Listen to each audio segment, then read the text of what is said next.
Hello! Have you heard of the Greek gods, or perhaps any other Greek mythology? Then you've probably heard of the Odyssey or the Iliad, or at least stories from them, and you may not have known that it was from the Odyssey or the Iliad, because it's just that old. Tonight we'll be jumping back in history to hear from the perspective of ancient Greece. And with that, welcome to this week's episode of the 800's. I am your host, Alex, and you just heard from my lovely co-host, Adam. And a special shout out to the man behind the curtain, the Wizard of Oz, Alan. The one who makes this happen, even though we're a little bit behind, but thanks for joining us. And why don't we just head right into the plugs for the day? Sure thing. So, you know the shtick if you've joined us before, but if you heard some music before we started the stream, that was Fearless First by Incompetech. You should check out their music because they're dope AF. Their website is incompetech.filmmusic.io, and it is cool, so go check it out. Also, you should check out our YouTube channel. The link is below the video. We post all of our videos there, including the streams. So if you want to check out past streams, you can check it out on YouTube, as well as some other things like our podcast and just generic book chats and stuff. Go check it out. And final thing I'll talk about for the plugs before the show is Patreon. We do have a Patreon page, link below the vid. That lets you vote and some other cool things on what book we do. So you should check it out. There's a ongoing vote that's going to end in a little bit here, like a half an hour. So you should go check it out before it's too late. You can open a second tab and keep the stream going. Anyway, it's just $2 a month for our lowest block. So check it out. Over to you, Alex. This week on the 800s, we will be discussing the epic poem, The Odyssey by Homer. 10 years had passed since Helen's face did launch 1,000 ships, when wise Odysseus set sail from the shores of Troy, bound for the island of Ithaca, where wife and son do wait. Our hero's journey is waylaid by gods and monsters alike. Yet hurry home he must, for suitors plot to take his wife and land. Here begins the epic that is blessed by the muses themselves. Blessed by the muses. I mean, maybe part of it. The muses are not all about what is good. They are the makers of both comedy and tragedy. If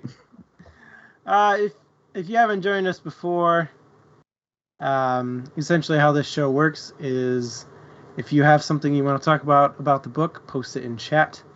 We'll grab that conversation starter from you and pitch it out to the rest of our viewers as well as ourselves. Alex and I will talk back and forth about the question or topic, and then we'll take a glance at chat and see what everybody else has to say, and shout out to anybody with cool things to bring up. If you guys don't have anything you want to talk about, Alex and I guess, will come up with topics on our own. But it really makes the show shine if topics and questions come from chat. So don't hesitate to throw them out there. Even if there's a long line of other questions out there, we'll try and get back to all of them that show up. So throw them up whenever you're ready. And our usual disclaimer, this show is geared towards adults. We do cover adult themes and topics and such, and while we try not to lean too heavily on swearing, that does happen from time to time, so bring kids along at your own discretion. Also, we're trying to create a fun and supportive community where people can just share in the things that they love without fear of judgment. So in sum, be nice or just fuck off. I like how you manage to put the same emphasis on that every show. not like you say it every time. But yeah, I try to give it a little flavor every time. And one additional thing about the Odyssey in particular, the Odyssey has been translated and written by several different people several times throughout history. So keep that in mind tonight while we're chatting, that the semantics might be slightly different in your version of the story than the version that somebody else has. So don't get too overly picky about exact wordings of things in the book, because it might have just been different in somebody else's version. And to add on to that, it's not only translated in different semantic differences, but literally translated from 2 different languages. So if you don't recognize the names, odds are, like, we're going to be pulling from the Greek translation. Odds are you probably pulled from the Latin translation. So if your book was based on a dude named Ulysses, you might be a little confused about some of the names we're throwing out, but just know that Ulysses is Odysseus, and there are matchups. And if you have questions, we'll try our best to figure out who's who. Yeah. But yeah, with that, let's jump right into the topics. So, traditional first topic. What were your first impressions of this book? My first impressions are going to be a little bit different, because this is probably like the 5th or 6th time that I've read it, because I had to read this. I read it of my own volition back in like high school, and then I had to read it a few times through college, at least 2, if not 3 times, just to get an essay done for a class. So reading it this time, it was kind of nice to come back to it in a more casual, less academic way, but while still keeping a watchful eye on what I was reading. And it was a lot more fun to read this time around. I could focus a bit more on the actual story and less about the like specific academic points that I would have to hit, like basically writing out history. I didn't have to memorize dates. I could just focus on the story. Right. So I found it was kind of a fun read to go back and do. I love Greek mythology, so this was like right in my wheelhouse, and it's kind of cool to read a story that has persisted for literally thousands of years. And 2000s of years. Well, I mean, it was oral tradition before it was ever written down, too. So estimates have it going back to the fall of Troy, which is like a couple thousand BC or something, or like at least 1000 BC. Yeah. So, being able to leave that academic stuff behind, it was a lot more relaxed read. It is a little tough. I can see how it could be tough for some people to get into, because that dactylic hexameter that it uses, that's what makes it a poem. It's actually the meter of the epic, because of the Iliad and the Odyssey. It can throw people off, and not everybody's into that, but you don't really get a lot of that in English, because it's more for the other translations, but you can there's a certain beat to it, and I leaned into that, and I found it an interesting read, because we don't read a lot of poetry in this. So, I found it fun to go back to, honestly. Yeah, for me, so I listened to it through Audible, as usual. I had the translated by Emily Wilson, narrated by Claire Danes version. And that included a foreword where the translator just talked about the history of the Odyssey, the oral, I forget what the term is, where it was just told orally for so many years, and then written down. They talked about that for a while. They explained how it survived over the years, and things like how Greece was illiterate and then became literate, and then the Odyssey and the Iliad was written down. So it was an interesting way to start the book, because it wasn't the book.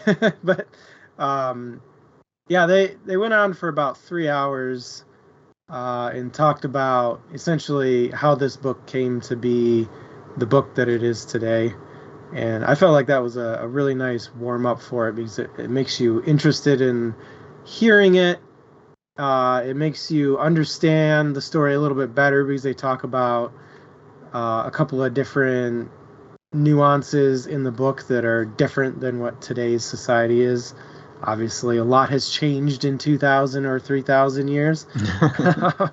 So it was really nice to have that to lean on, and it got me excited to actually listen to the book. This was my first time through the Odyssey, so I did not know what to expect, and was intrigued from the get-go. All right, let's get in. Thank you for that, Adam. Let's get into the chat a little bit. First of all, Stormy, yeah, there is a lot of tragedy in the story, but technically speaking, this is a comedy. Comedies are not what we traditionally think today. It's not funny, haha. Comedy is literally good ending, tragedy is bad ending. That's all there is to it, really. And there's a happy ending, so this is a comedy. I know it doesn't read like that, but it is. Yeah. They're and yes, they are good at roasting meat on a stick. Interesting, Viastric, that you had a similar take on it that I did. Is it feels dry when you come at it at an academic lens. I think it can take away from the story because you're just focused on memorizing stuff for a test or for to be able to analyze it for an essay, and it can kind of take away from enjoyment of the story. And it seems like you also had a similar take where it was a nicer read to come back to. I do want to talk a little bit about Storm Read, the repetition. What did you think about the repetition in this book, Adam? Yeah, I kind of took that as like the way things were back then, you know. I'm assuming, in 7 or 800 BC, they didn't have TV, so I'm assuming their culture revolved heavily around storytelling. Absolutely. So I'm not surprised that in the Odyssey there are lots of parts about storytelling. Odysseus goes to a place and he tells his story. He goes to another place and he tells his story there. He goes to another place and he tells his story. So to see repetition in the story in the novel itself, I think it makes sense for the time period that this was from. Well, and the other thing that you have to think about is this did start as an oral tradition. I think that was the word you were searching for earlier. Yes. But like Yep. the oral tradition of this storytelling means that a lot of this repetition was probably a marker for the person telling the story, where it's a reminder of where you are, who you're talking about, and kind of like a mnemonic device within the story itself. You notice that most characters have an epithet in front of them, like Wise Odysseus, like I used in my introduction, and that can help you remember names and who they are and what type of character they are. And getting through a story this long completely off the top of your head Yeah. would have to be insanely hard, and having those markers probably helps a bit, I would imagine. Plus, the other thing about a lot of these epics and most Greek storytelling is a lot of it is about lessons learned, and the themes come up repeatedly because those lessons need to be ingrained in your head. So there's a lot of that going on too, where it's just like, if you didn't get it here, you will get it here. Yeah. I didn't notice any repetition at all. I mean, just kidding. It's all over. I mean, it was like a 2-hour long story, right? It's over really quick. Actually, I'm really glad you bring that up, Storm Reed. In the beginning, the son sets off looking for his father, and then you only find out like 20 chapters later. That's one thing I should have noticed, but like this is my first time that I noticed that this is like the origin of the flashback, right? Yeah. This well, is like anything this book does is the origin of. Well, I mean, but technically anything the Iliad does would have been first because it's chronologically first. Just saying. Yeah. But it's not the only story, but it's like it's the oldest story that I know that like deliberately starts off in the present and then flashes back to some major events for a good chunk of the story and then comes back around to the present. And it's a trope that we see in a lot of other books and a lot of TV shows, but like I just didn't realize that trope went that far back, and I don't know how I missed it. Like I could have told you, like, yeah, it starts out that like it's with his family and then it goes back. I just didn't put that together until this reading, which I find silly, honestly, on my part. But I thought it was kind of cool to like notice something new, even in like my fifth or sixth reading. Yeah, I think. Yeah, it's definitely a storytelling technique, right? That you do the hook the reader in with the interesting bit, and then go back towards the backstory. It's a classic. Um, Words are great tonight. It's a classic storytelling technique of interesting and then world building and then back to the interesting. Especially if your world building is dry or your world building skills are dry. Yeah, that's true. I don't think that was necessarily the case here because, well, I mean, a lot of this is presumptive that you have listened to, or listened to or read the story previous to this, the Iliad, because they are essentially, one's a sequel to the other, kind of. They can be read separately, but there's a lot more explanation of the Greek world, of Troy and stuff in there, but it's also talking about their own homeland. Like, you don't have to really build the world when this stuff was assumed truth at the time, presumably, anyway. So truth. I would think so. I mean, the gods were real to them. Like, this isn't mythology. That was a story of their world. Again, presumably, I wasn't there. I don't know how much they were into this stuff, but I do want to bring up Stormreed mentions that the Odyssey. Sorry, I'm assuming you mean Odysseus was great at following the gods' direction. His crew and followers were not so much. That's actually a pretty common theme throughout most Greek storytelling, and it shows up a lot here. Is this idea of hubris? And that means thinking that you know better than the gods, essentially. Or that it's basically getting full of yourself. And it shows the dire consequences of having hubris. If you think if you're getting too big for your britches, so to speak, you're going to deal with consequences, and his crew very much dealt with a lot of consequences. Yeah. V.S. Drake, what was a cool bit of culture that you picked up in this read? You got anything you picked up, Alex? In this read? Well, in any read. I think one of the cool bits of culture that I picked up is I got a better appreciation for how much hospitality was important. Like, I knew that was a theme throughout.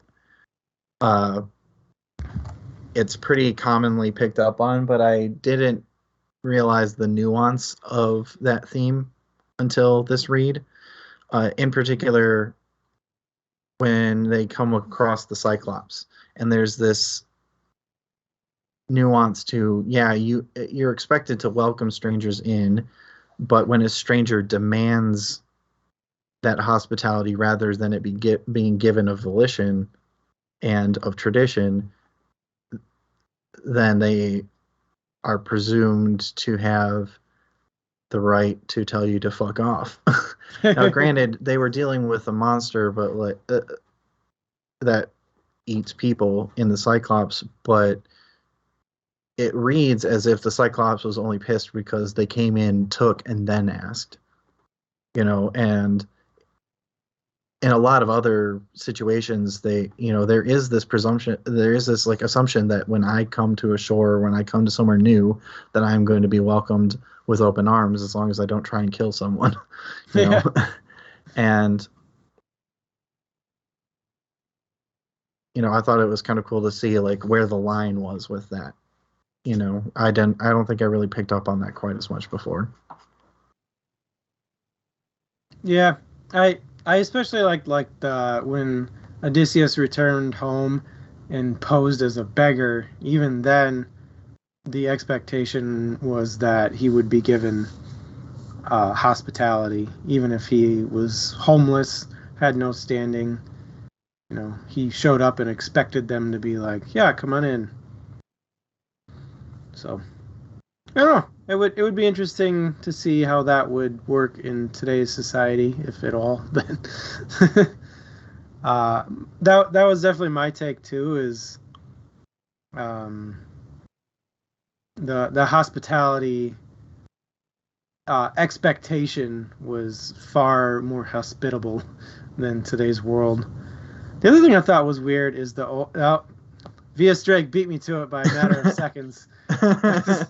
Like they would bathe and then get oiled up. Well, when you think when you think about it, they live in an arid climate. Lotion really isn't a thing. So how else do you else do you replenish the oils in your skin other than adding oil? It is common to see, and it's not just in the Odyssey, it's just a Greek thing. I mean, olives aplenty, and if you're going to have the resource, you might as well use it, right? Yeah. Just makes me wonder what like Greeks smelled like. Did they like constantly smell like olive oil like all the time, or at least if you're rich anyway? Oh, thank you, K-Rock. Yeah, oils were often perfumed, so you can add aromatics like herbs and flower and florals and things like that. And to answer Stormy's question, how is he king yet his father still lives near him? Yeah, I don't think it was quite as strict that if you're alive you're king, because you can abdicate the throne and give it up before you're dead, especially if you have an heir that is more suitable to the throne. And Odysseus, being seen as wise as he is, winds up taking over early. So they go over it a little bit, I think, in the beginnings of the Iliad, when Odysseus is recruited by Agamemnon and Menelaus. But because Odysseus initially refuses, and then I think they go to his father, and his father convinces him of the duty. So, yeah. And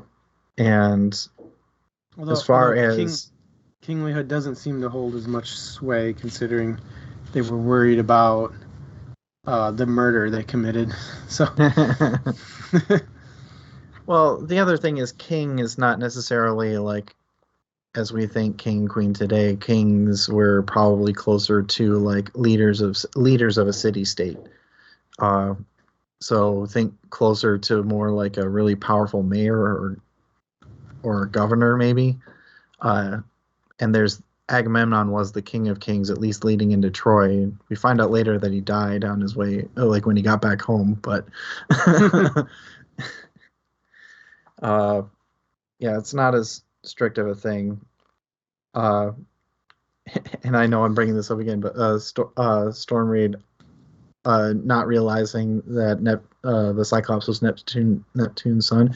Yeah, really cool for us. Super not cool for everybody in Odysseus's party, because Neptune was pissed. AKA Poseidon. Yeah. For those who read the Greek version. Yeah, I was like, at the beginning of the story, it talks about Poseidon's rage at Odysseus, and I was like, why is he so pissed at him? And then, like, a couple hours later, oh, I get it now. Because you find out right at the beginning, it says Odysseus can't come home because Poseidon's pissed. And then you don't find out why until, flashback mode, right? You don't find out why until much later in the story that, oh yeah, his men went and pissed off a Cyclops.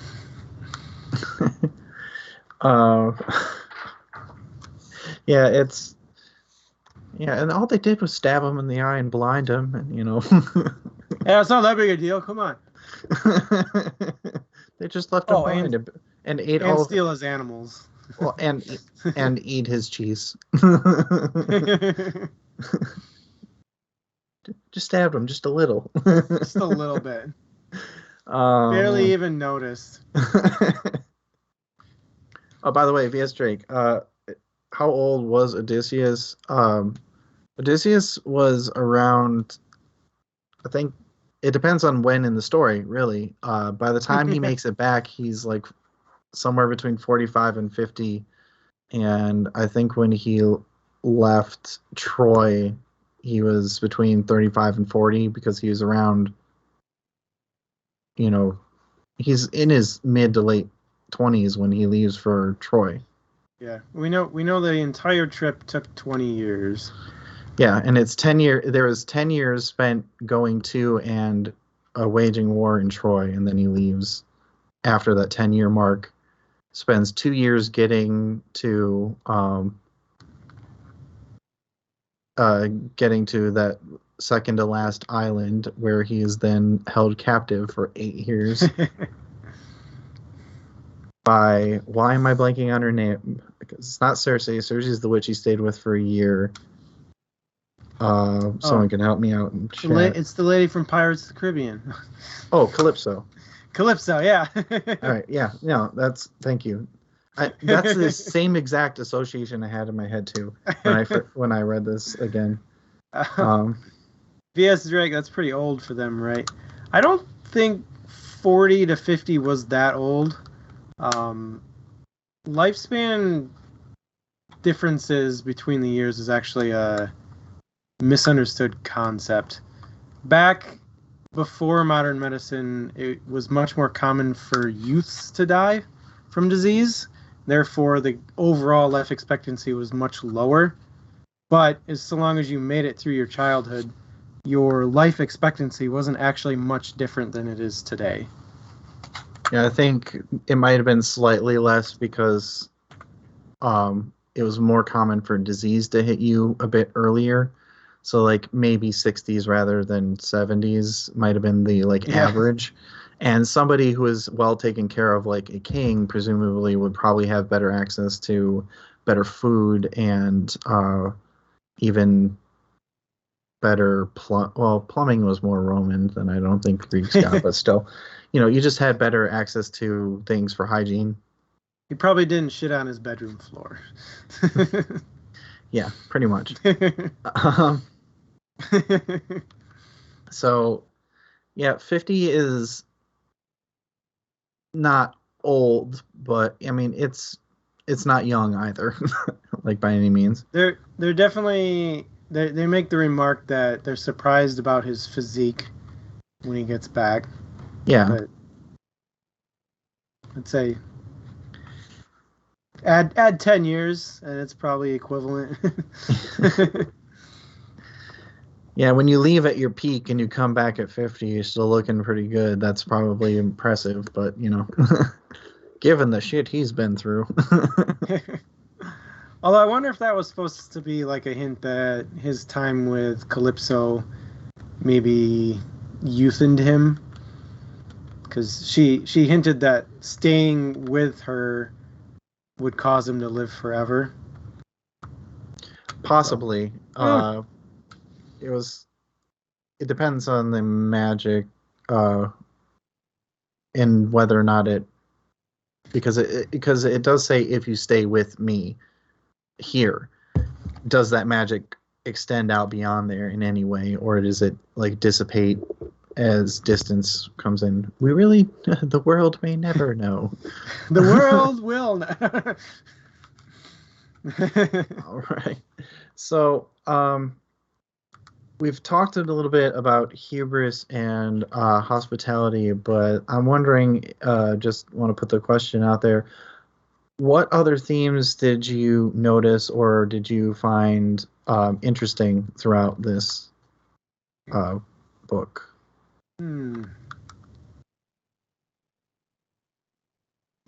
I found it interesting how any time anybody had bad luck on the road or something went especially well for them while they were traveling, it was the fault of the gods, or the gods decided that you should have bad luck, or it was thanks to the gods that you returned safely to home. And essentially, absolutely everything that happened was because of the gods' will. Wherein pretty much the only time we see the gods actually intervene is with Odysseus's own travels. So I thought it was kind of interesting that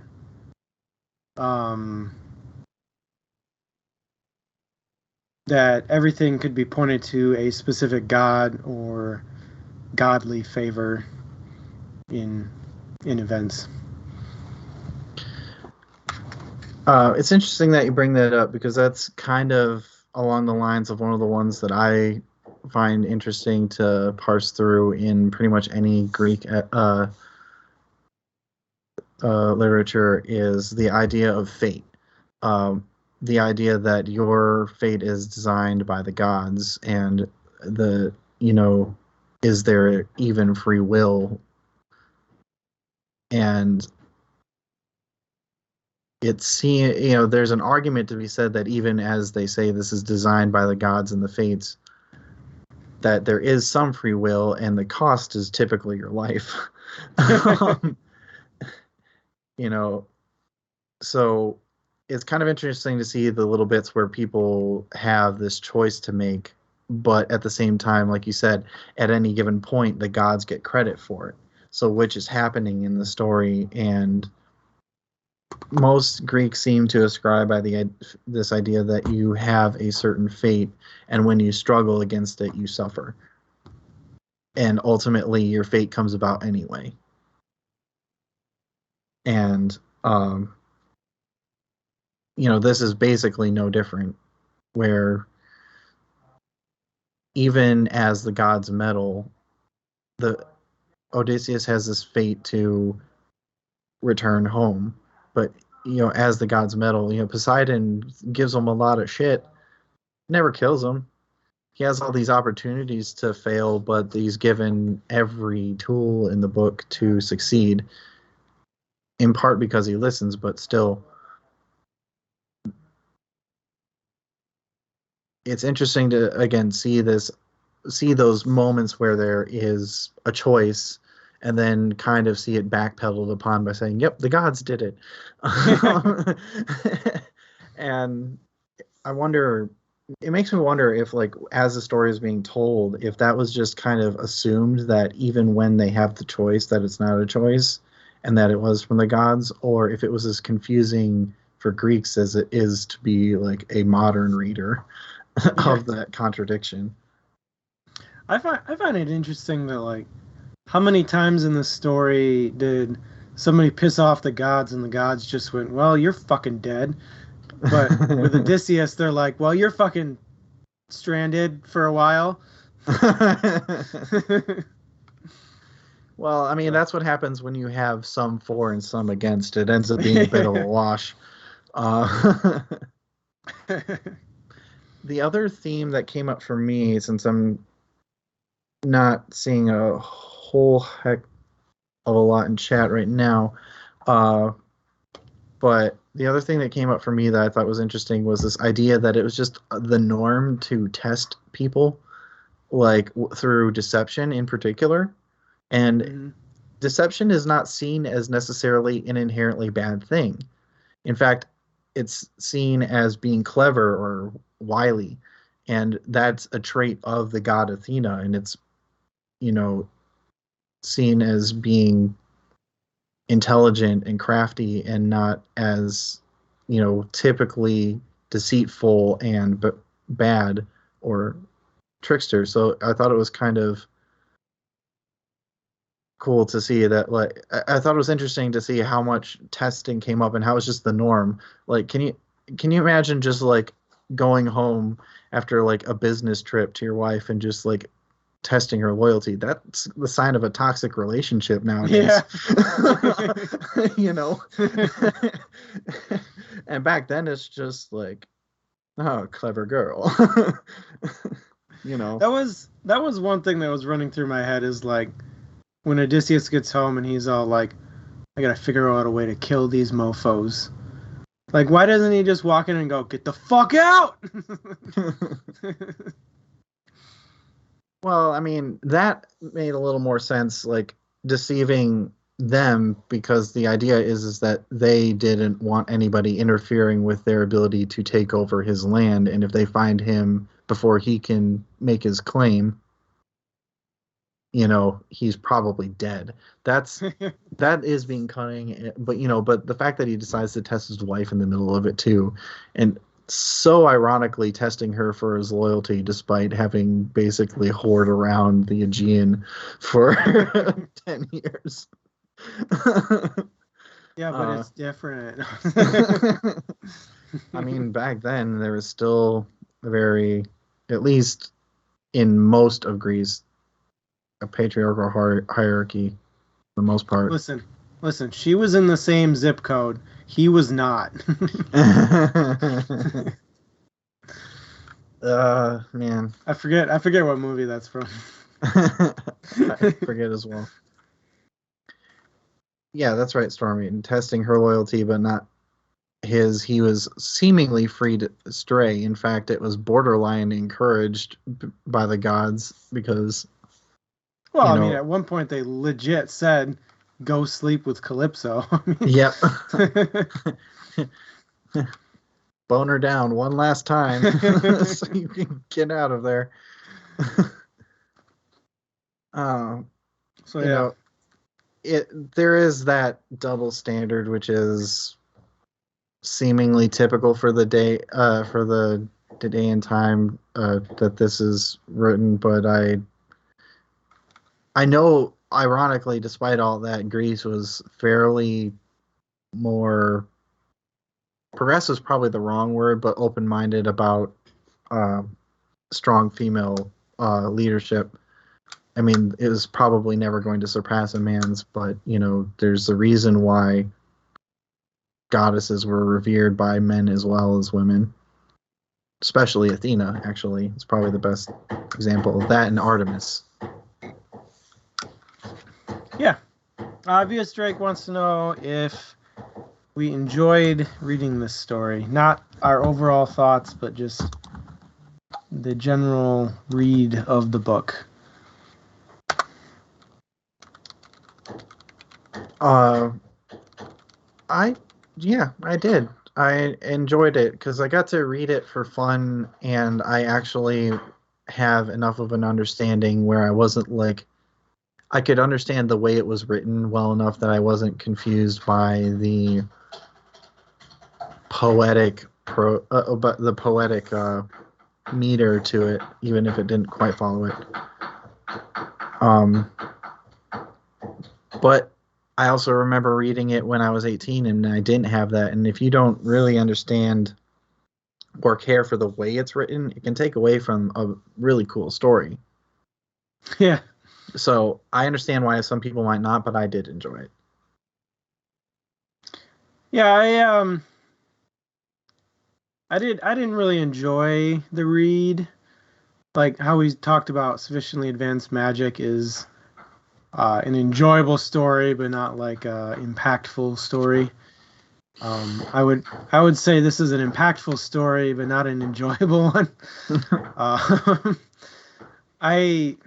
I mean, obviously things were way different back then, and this was written when literacy was just coming around, and it was based off of the oral tradition. Yeah. I knew it started with T. It was based off the oral tradition, and you know, one of the things the translator talked about in the little pre-story thing was about how when you write a book, you have all the time in the world to hem and haw about exactly how to word things, but when you're orally telling a story, you have to say exactly the next sentence right away. You don't get to think about it for a while. You just keep talking. That's funny. Uh, and I think that kind of is apparent in the style of this book, where it's just like some parts are a little drier than others and kind of drag. So I don't think it was an enjoyable read. Oh, that's another good point, though, is being the like fifth or sixth time that I've read through this, I actually knew where I could tune out a little bit. Where, it's just one of those things where I just knew that while I'm doing other stuff while I'm listening to it, I knew what parts were important and I really wanted to pay attention to and which ones I didn't. And ironically, I think that like this is one of those reads that can get more enjoyable over time because of that. Like the more times that you read it, potentially. Now, is it going to be for everyone? Who knows? But I'll save that recommendation bit for the end. A little off topic though. K Brock asks, that says that this is going back to Odysseus being trapped with Penelope. Uh, he cried every day he was with Calypso. Did she basically force him?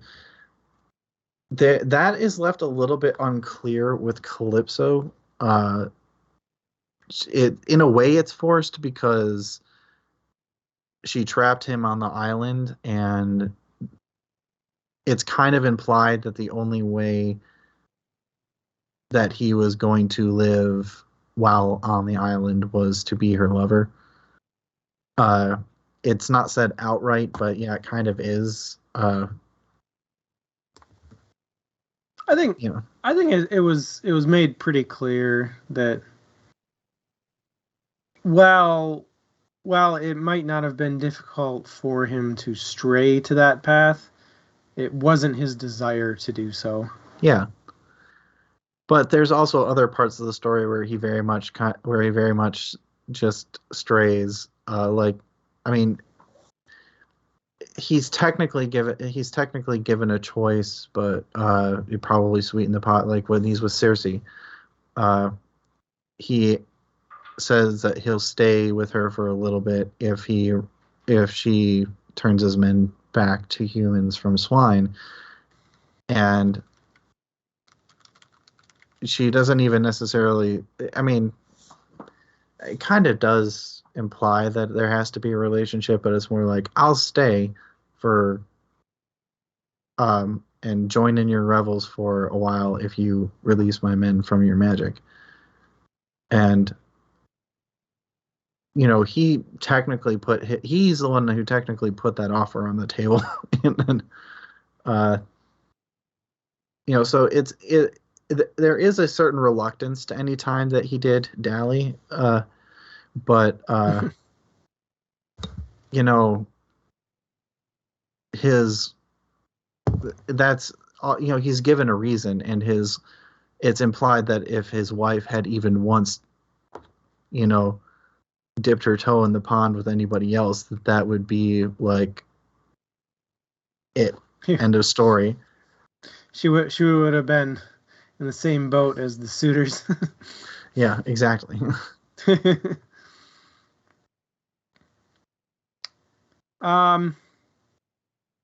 come up with another topic here. Where do you think Odysseus failed his men the most? Oh, crud. I have a couple spots for this. The first of which is allowing them to just raid their way back home. Yeah. Like you just came from Troy. Like if you needed supplies and you had to raid because like you're starving, whatever, but they were like flush with cash, and he's just like, oh yeah, keep pillaging your way home. And then they pissed off the gods and wound up dying. So I think that was a big one. The other one, I think the Cyclops is probably the other big one, because he's the one who demanded hospitality despite saying, oh yeah, go in, take whatever you guys want, we'll demand it later. And that's the other biggest loss. Everything else, it's implied that they made the men made their choice at some point, or Odysseus, or they didn't have a choice and Odysseus saved them. But in those two instances in particular, I think those were his biggest failures to his men. Yeah, for me it was the Cyclops scene, like the whole time, right? I mean, he failed to lead them in appropriate hospitality when arriving, and then he let his anger get the best of him when they were leaving, despite his men urging him to let it go and just let them roll away. He continued egging on the Cyclops while they were leaving. Kind of showed his egotistical side really well in that scene, I think.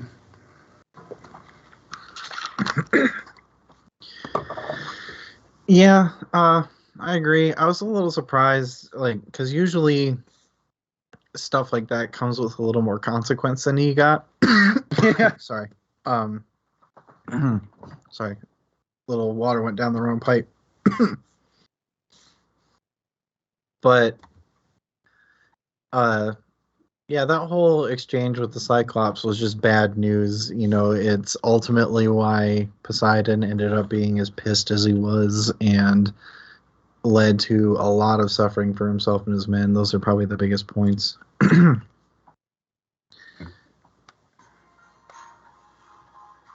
I don't think there was too much else where he did wrong by his men. His men did wrong by him a lot.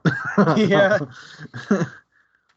I think the biggest one of that was the I forget which god it was, but the animals they slaughtered even when he was like, "Don't fucking do it! Don't fucking do it!" It was the island of Helios's cattle, and he's like, he told them explicitly, "Don't do it, no matter what, or I'll die." And they're just like, he leaves. He's like, "I left you for 5 minutes."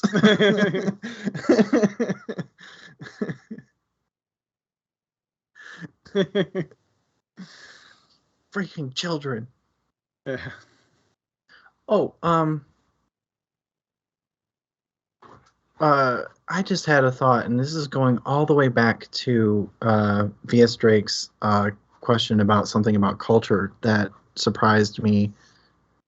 And I wanted to bring this up, and I don't know where else we're going to get around to it, so be patient with me. But another thing I was surprised about is how often and openly Greek men cried. Like, they cried the big tears. Like it was a common occurrence for men to just cry and go about their day. And yeah, I thought it was really interesting that was just the norm, and I didn't really notice how often that happened. Like, I knew that it's when you want to express lamentation over something or grief, tears were the best way to do it in a story, especially when you're doing it with like a poetic meter and you can't necessarily put that grit into it that you might when you can change up inflection. And yeah, maybe it's overused because of that, but it's seemingly like they wept when they found each other. They wept when they hadn't seen home in so long. They wept when they hadn't eaten in several days or whatever. So I thought it was really interesting how back then it was just a common occurrence and it was just accepted. And I kind of wish it was more today. A lot less shame about, little to no shame about it back then. Anyways, wanted to get that out there before I forgot, because it just came up because I remember them crying about not eating while they were on Helios's island.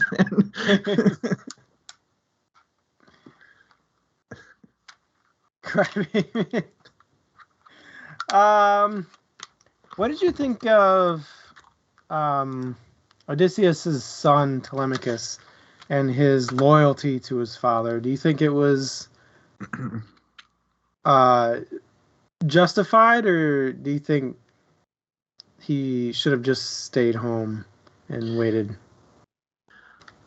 Well, I mean, the reason he left is he was guided by Athena. I mean, he didn't know that he was guided by Athena in the form of the original mentor, like where that word comes from the man mentor. Uh, you know, the man who mentored him Yep. his entire life. But that's another theme that runs throughout this book is this idea of loyalty to king and family, especially. And loyalty, well, and the gods. Uh, but loyalty is such a huge thing that when Odysseus left, his son was an infant, and if you're taught from infancy, your father is this great man, and that this is the way things are done, that you are loyal to your family, no matter what.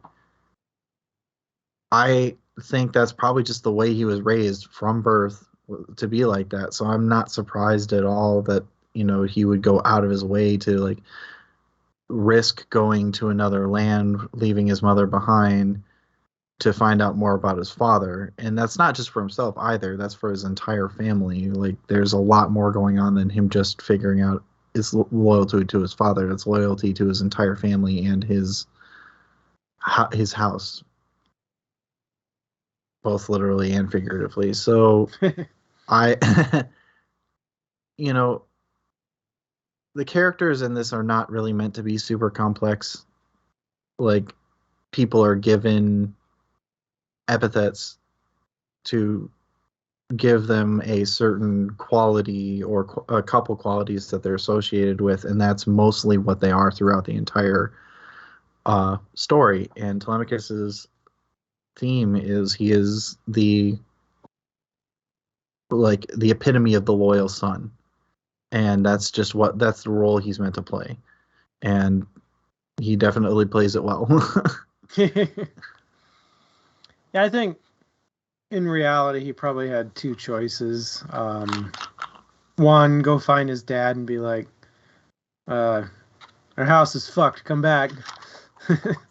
Or two, take the path of the warrior and kind of take the reins of his household and try and kick everybody out, either by gaining his own allies and coming back, or taking his dad's route of, I'm the fucking best, I'm gonna stand on top of this hill and you better fuck off. So I don't know. For me it was kind of like, I feel like it was just expected of him to go off and find his dad, and I took that as a cultural norm. I would agree it's probably mostly a cultural norm, but K. Brock does have a good point. The son's loyalty is not just to the father, but to his own diminishing estate. Because until his dad is declared officially dead, which back then, like what, I think in real life, if you're missing for 7 years, that's when you can start declaring somebody dead. I don't know what it was back then. Yeah. So there is a level of preservation of his future as well, but I think you're right. It's probably more just like a cultural thing, and being guided by a goddess probably helps. Yeah. Just a little shove in the right direction. Yeah, I would say that it is curious that nobody except for the nursemaid recognized him. Especially considering after he changes back into his normal heroic self, it's like, oh yeah, it's like time hasn't passed you by. But I did take that as godly intervention, that Athena made it so nobody would recognize him, and the lady washing his feet was just like a fluke. Well, I also thought it was a little bit about the interaction, specifically that he had with her. Is there's a little bit of letting his guard down and like letting his personality out that he was specifically disguising with other people, And it's not like Penelope didn't notice at all. Like it's it's said that she basically was suspicious of the character and thought he might be her husband at some point, but she's not like, yep, that's him. It was, there's characters that I'm familiar with. Yeah. There's things that she noticed, so it's not like outright. She's just like, who's that fucker? I have no idea who he is, and now. Good one, VS Drake. Which part are you referring to? I'm still catching up with chat. The gods have not yet learned their lesson about feet. It's too new information with Achilles.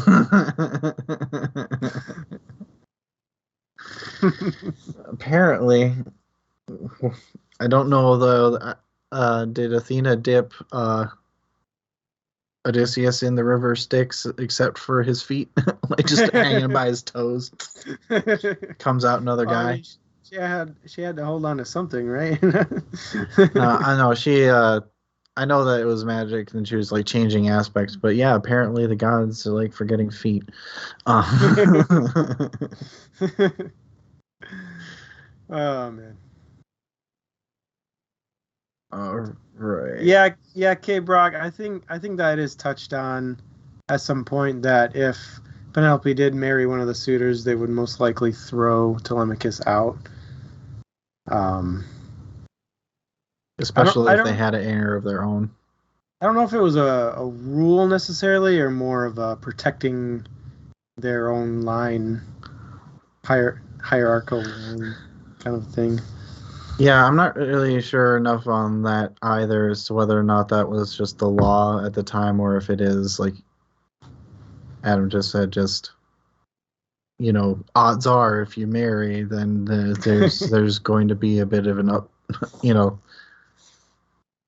things are going to get turned upside down by force or by writ, so. Yep.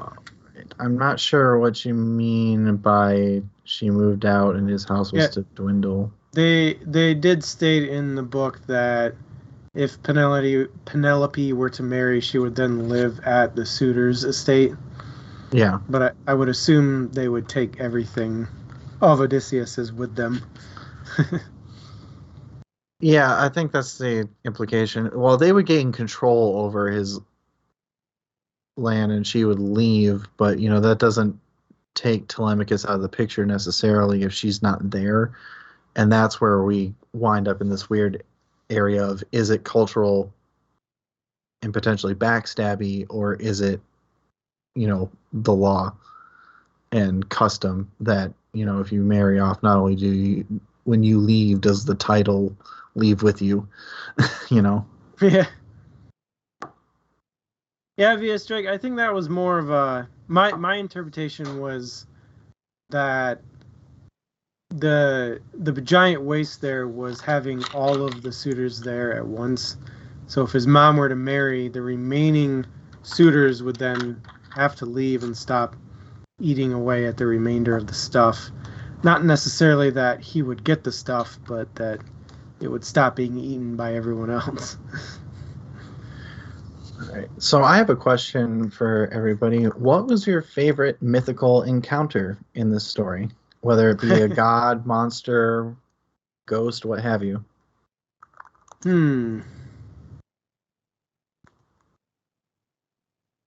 Okay, mine's silly, as per norm. When they're all like, Zeus, give me a sign, and he's all like, fucking lightning, bitch! Like, you just know Zeus is sitting up there on his goddamn chair like, wait, what was that? Somebody wants a sign? Yeah! Boom!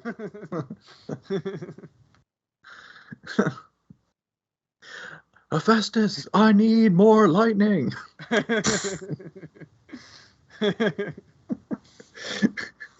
Simple but effective. Looks like Stormreed's favorite is when the men get turned into pigs, so that would be the encounter with the witch Circe.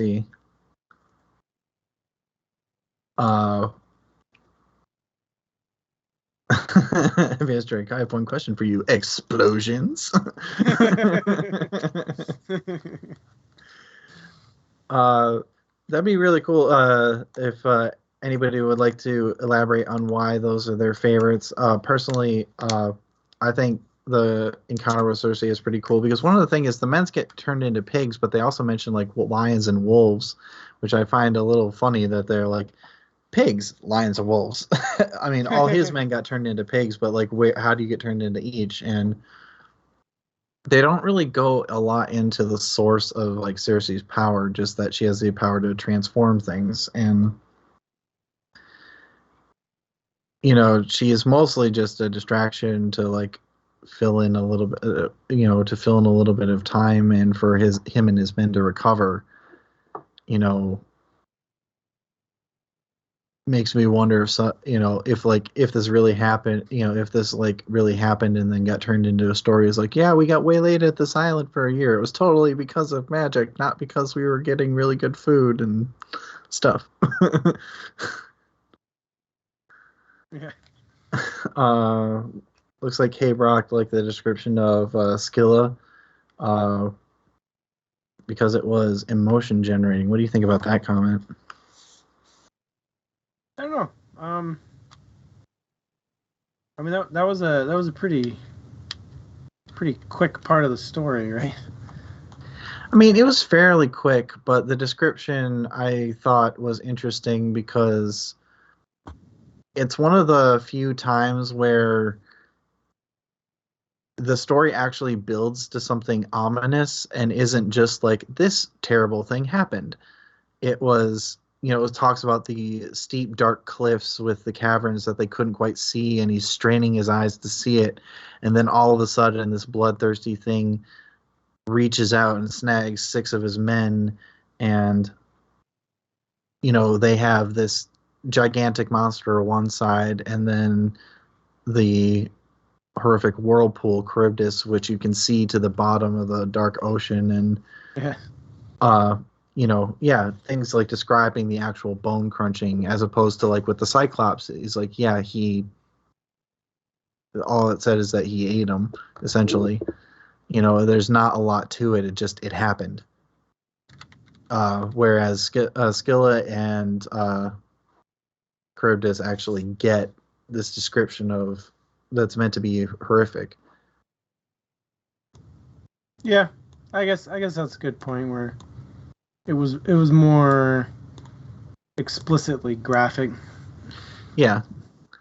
So my favorite mythical encounter was actually when they made the sacrifice at the gate to the gates to Hades, and all the ghosts came, because it was like this little mini cycle through all, like, basically every Greek tale that you've ever heard, because all the Greek heroes come out and you get to hear like you get to hear from Hercules, Achilles, Agamemnon.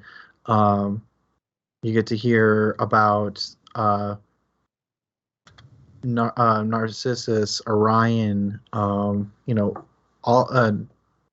Oedipus is his mom is even in there. Like, basically, you get like just a little crash course in all of Greek mythology from the different ghosts, and I thought that was kind of cool. That like it not only gives you a way to move the story forward and a way for him to find a way home after so long, but at the same time, it also gives you a bunch of reasons to ask for more stories. Yeah. I feel like it's a little teaser trailer thrown into the middle of the story, which I thought was kind of cool.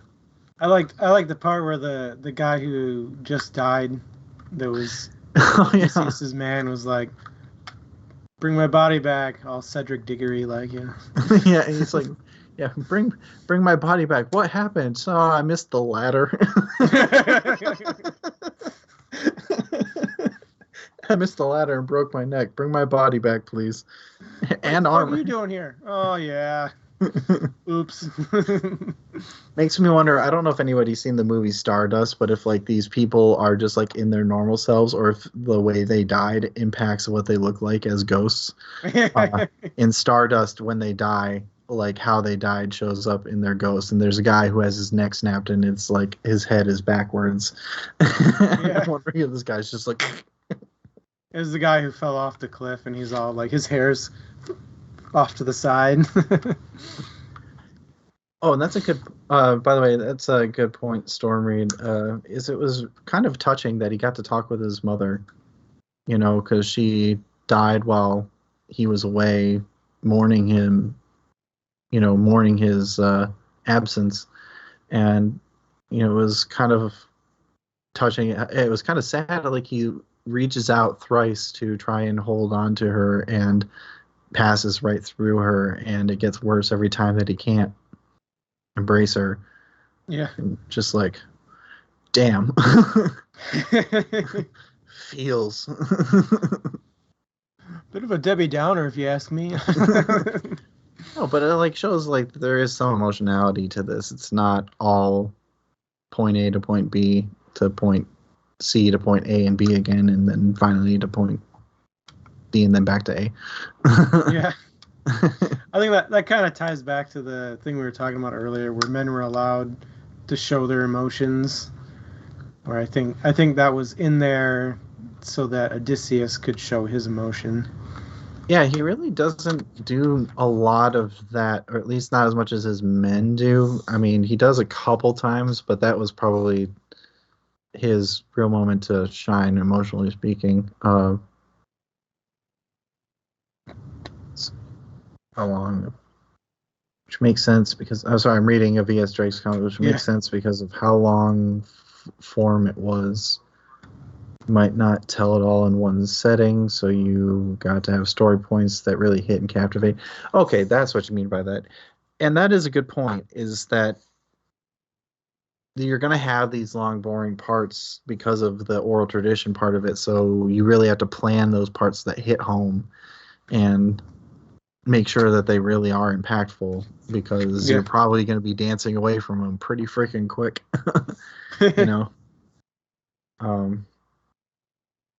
Yeah, so it makes sense that it was short and bittersweet. Yeah. All right, shall we start wrapping up here? Yeah, all right. So we'll give chat one last chance to throw a question in if they want to. Otherwise, we will get into our final thoughts. Let's see. Did you? Might not. Sorry, I'm trying to bring up. Why is this not helping? Sorry, for the stuttering and everything. I'm trying to get our little text editor up.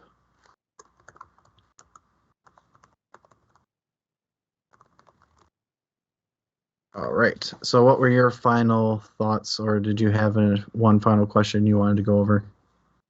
No, I've got pretty much nothing. All right, so let's do final thoughts then. Not seeing anything in chat. Final thoughts here for me. I think this was a really interesting insight into our ancient history. Not a lot of stuff lasts as long as the Iliad and the Odyssey have. As a matter of fact, practically nothing does. I think every author who writes impactful work wants their works to be admired by generations to come, and for a story to live so long that its author is forgotten to time is kind of impressive. I mean, case in point by that, I mean, we don't know who Homer was, or if Homer even was a single person. So I think it's a really impactful story because of its longevity in life. But for me, The story was pretty boring in parts, and I did not enjoy the style it was written in.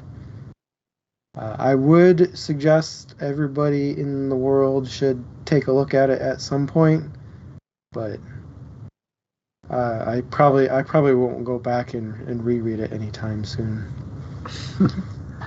I'm going to quickly hit up what we got going in chat. Just that Odysseus was really good at making up stories when in other characters. I think a lot of that was just proving the point that he was clever. Just that he was able to just make up these stories on the fly. Again, they don't treat deception quite the same way that we might today. Especially when it's in the service of self-preservation. So I think that's what a lot of that was, is just showing, oh, he's so clever that he can just come up with the stuff off the top of his head. And not only that, but he changed his story like 4 separate times too, and they were always elaborate. But anyways, I'm going to get into my final thoughts then. I enjoyed this read. I won't say it's like the most enjoyable book I've ever read, but I enjoyed it in part because it was so unenjoyable the last few times. So maybe it's just by comparison, I enjoyed it more. But this is, as Adam said, a story that has withstood the test of time better than most, if not any, story out there, except potentially like stories from biblical times, which might go a little bit earlier. But it's part of what makes it stand the test of time is this is the archetype for the hero's journey, the Iliad and the Odyssey. Technically, we're coming in a little bit into the hero's journey because the call to adventure and the refusal of the call and the actual meeting with the goddess happen before the Odyssey even starts. But this, again, these two stories are that archetype. They are the way in which we tell stories and epics, and that we have told them for, across generations, across cultures. And there's a reason why this resonates across the ages, is because it suits the way that we like to tell stories. And if nothing else for that, I would recommend, if you haven't read it before, that you read it. Don't expect to be wowed by it, but I think it's something that anybody who is an avid reader can appreciate. You're probably going to be more into it if you like Greek mythology and history, but I think any avid reader could at least take something away from this book that makes it worth reading. Is it going to be the best book you ever read? No. But you have to remember, this is like the beginning of storytelling. And I will say it's interesting that the structure of storytelling hasn't changed a whole lot in 2,700 years.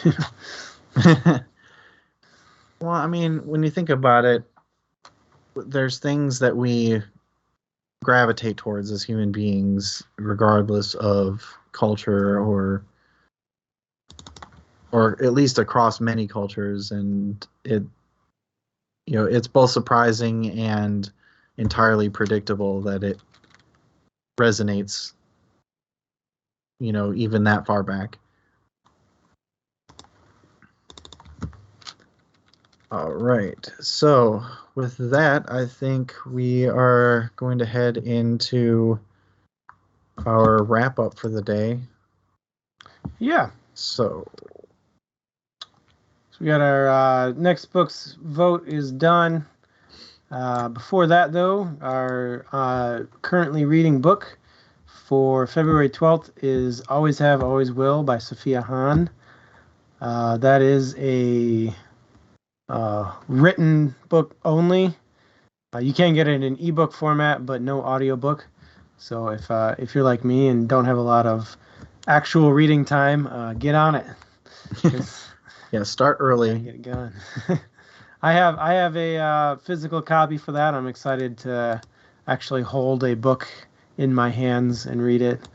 It doesn't happen a whole lot, so it's exciting. And it's going to be our first romance book on this book club, so looking forward to stretching our horizons a bit. It's a superhero romance, so if anybody wants a little bit of sci-fi thrown in there and want to know what the twist is, it's also written by a friend of those of us on the show, so really looking forward to reading my friend's work and, getting outside of our wheelhouse a bit for that Valentine's Day weekend.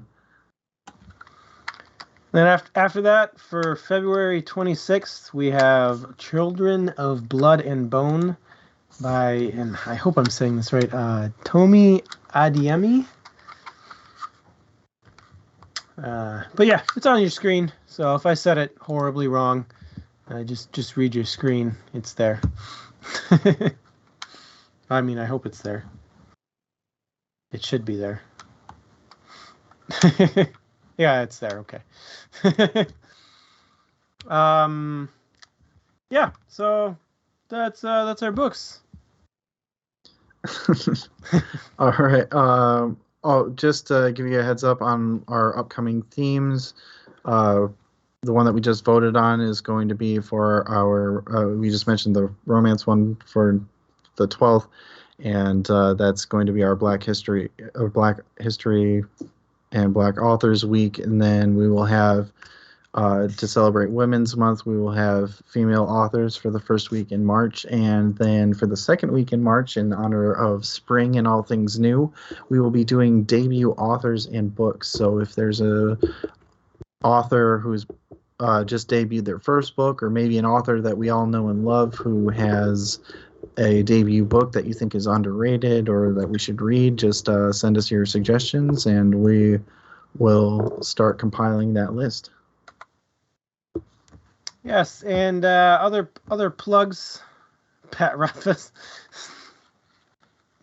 Yeah, he's a good author. I lost my book of his. Never mind. I'm gonna bring it over here, but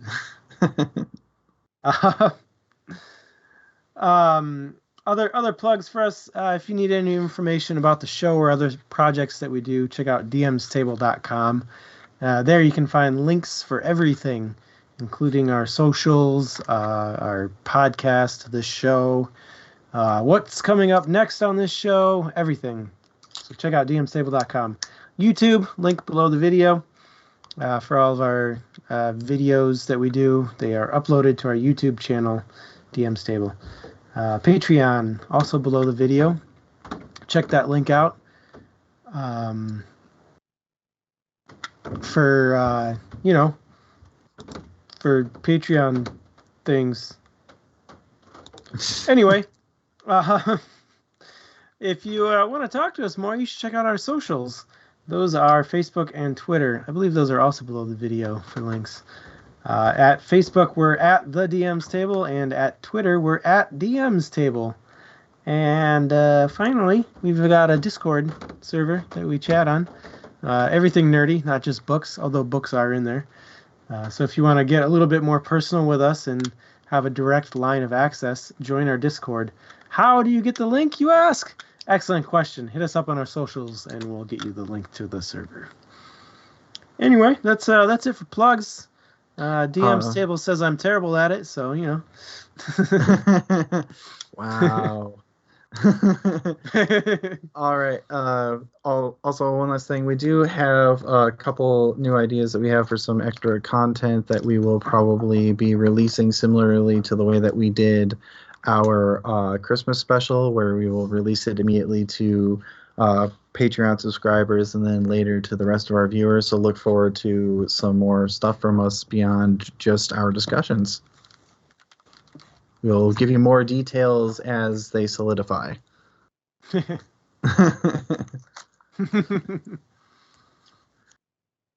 Adam Flair. Anyway.